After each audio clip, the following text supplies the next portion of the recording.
I'm going to go ahead and jump right in to long form writing assignments here.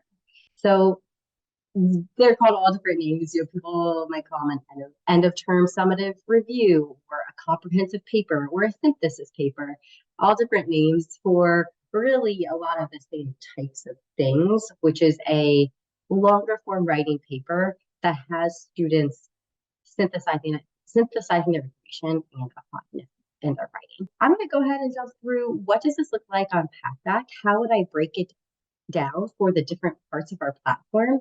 And then I'll go through an example of what it also looks like from a community that we've actually seen it in. So as I've already mentioned, scaffolding is essential. It really helps build up the students.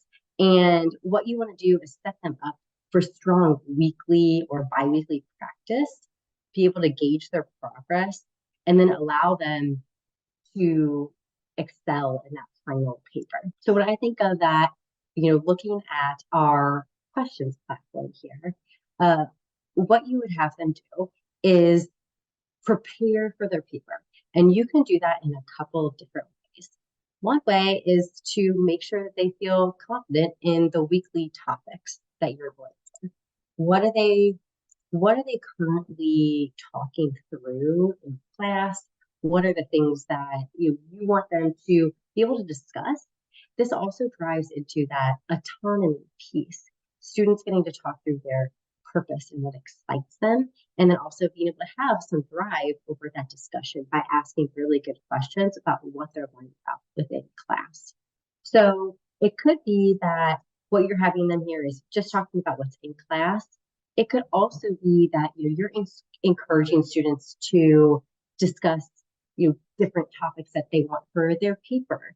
It could be something along those lines. So both pieces here really could be valuable, where you have them discussing content, or you have them preparing for that end of term paper or more of a summative assignment that you're looking for. And then the way we've seen professors use polls here is really to help guide discussion for upcoming weeks.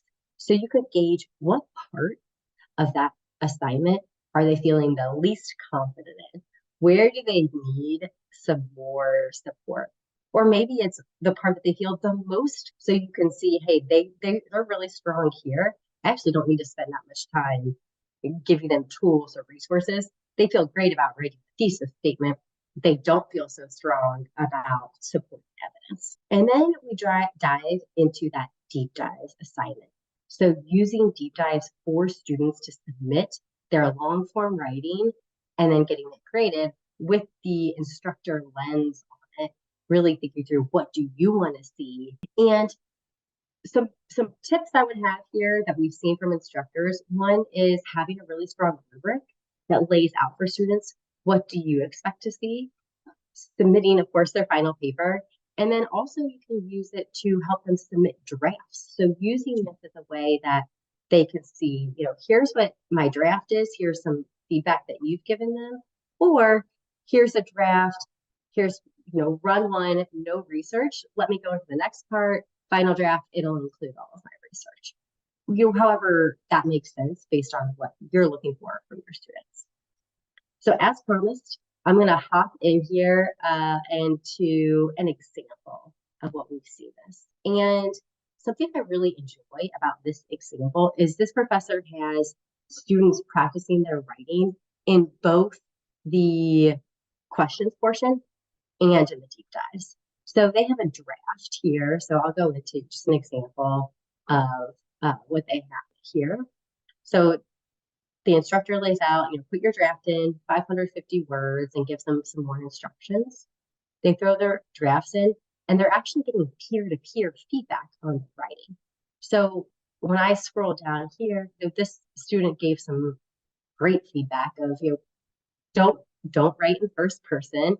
And also, I would include a well-defined thesis statement.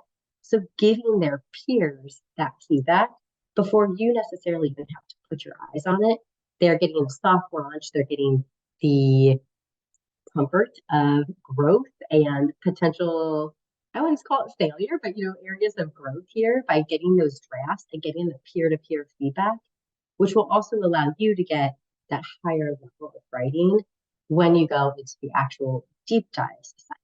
So if I click here, you can see that this instructor has then their writing assignments thrown into here. So not only are students getting feedback from peers for what they're writing and how they're writing, the students are also getting feedback within Packback on their grammar, their flow and structure, their, some of the research they're doing and different pieces like that.